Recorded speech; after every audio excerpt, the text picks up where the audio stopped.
नमस्कार। आज की इस डेटा संचालित एग्जीक्यूटिव ब्रीफिंग में आपका स्वागत है।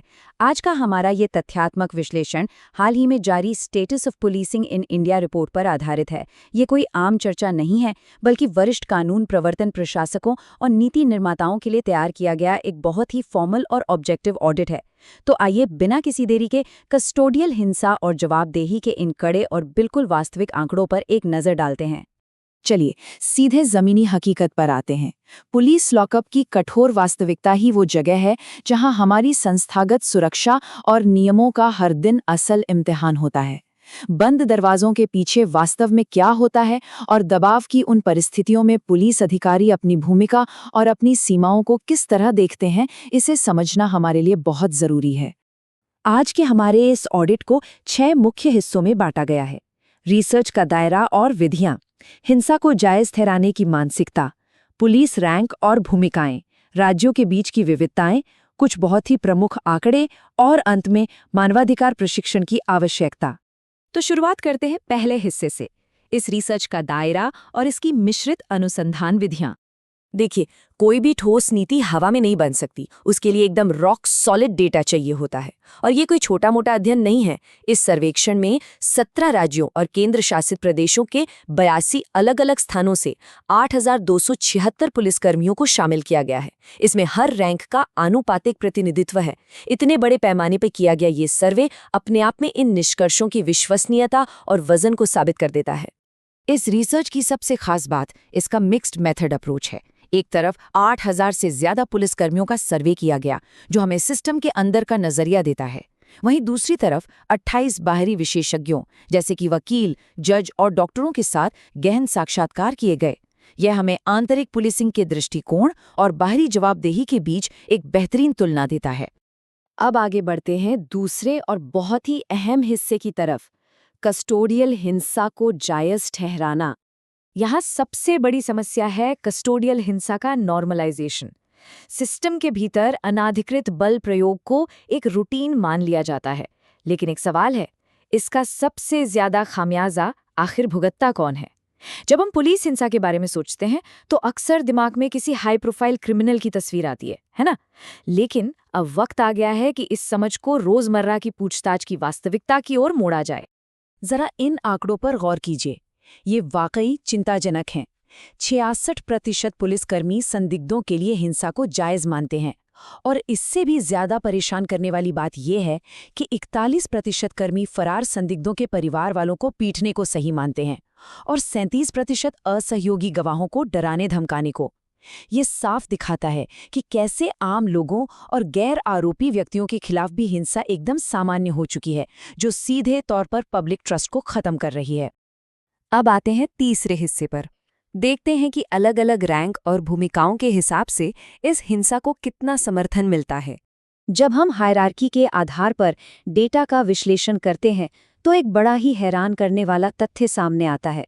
34% आईपीएस अधिकारी, जो पुलिस बल में सबसे ज्यादा और बेहतरीन ट्रेनिंग प्राप्त करते हैं, आश्चर्यजनक रूप से उन्हीं में यातना को जायज ठहराने की प्रवृत्ति सबसे अधिक यानी 34% पाई गई है।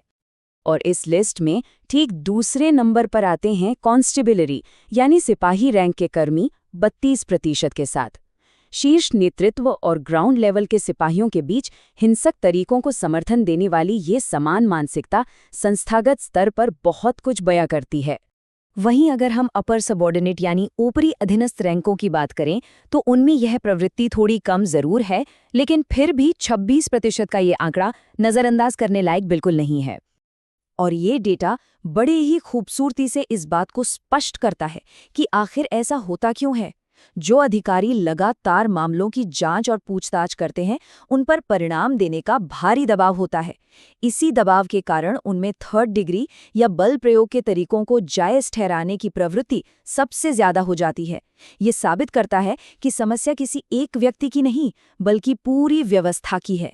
चलिए अब हमारे चौथे हिस्से की तरफ बढ़ते हैं, पुलिस आचरण में राज्यों की विविधताएं।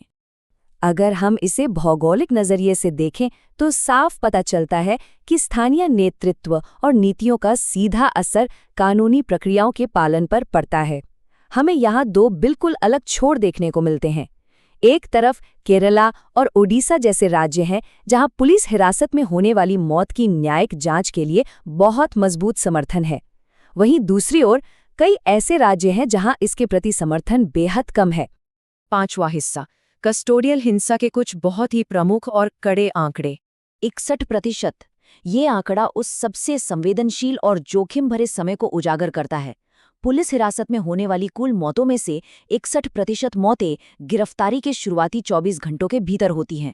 यानी संदिग्धों को मैजिस्ट्रेट के सामने पेश किए जाने या रिमांड पर भेजे जाने से ठीक पहले का समय सबसे क्रिटिकल होता है। राष्ट्रीय मानवाधिकार आयोग यानी NHRC में दर्ज मामलों का ये ब्रेकडाउन हमें जवाबदेही में मौजूद कमियां साफ साफ दिखाता है। 2020 से 2023 के बीच अन्य पुलिस ज्यादतियों की जो भारी संख्या दर्ज हुई है, वो इस बात का ठोस सबूत है कि हमारे आधिकारिक रिकॉर्ड्स और जमीन पर जो हकीकत है, उसके बीच अभी भी एक बहुत बड़ा फासला है। अब आते हैं हमारे आखिरी और छठे हिस्से पर, मानवाधिकार प्रशिक्षण की अहमियत। चलिए एक अच्छी और सकारात्मक बात की तरफ बढ़ते हैं। पुलिस बल के अंदर से ही सुधार की एक बड़ी मांग उठ रही है। सर्वे में शामिल 79% पुलिसकर्मी ये मानते हैं कि मानवाधिकार प्रशिक्षण और साक्ष्य आधारित यानी एविडेंस बेस्ड पूछताछ तकनीकें बहुत ही महत्वपूर्ण हैं। ये एक बड़ा संकेत है कि पुलिस बल खुद आधुनिकीकरण चाहता है। इसके साथ ही 71% पुलिसकर्मियों का यह भी मानना है कि स्पष्ट रूप से यातना रोकथाम प्रशिक्षण यानी टॉर्चर प्रिवेंशन ट्रेनिंग दी जानी चाहिए। ये साबित करता है कि अधिकारी खुद अपनी भूमिका के लिए बेहतर और स्पष्ट दिशा निर्देश मांग रहे हैं।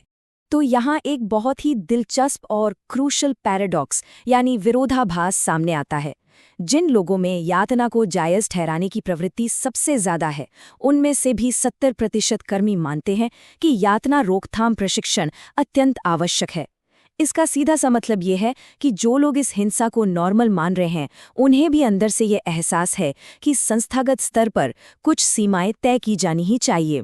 तो अंत में जब डेटा हमारे सामने शीशे की तरह साफ है और पुलिस बल के रैंक खुद आगे बढ़कर सुधार की आवश्यकता महसूस कर रहे हैं, तो वरिष्ठ नेतृत्व प्रोटोकॉल और उस प्रोटोकॉल के जमीनी पालन के बीच की इस खाई को आखिर कैसे पाटेगा?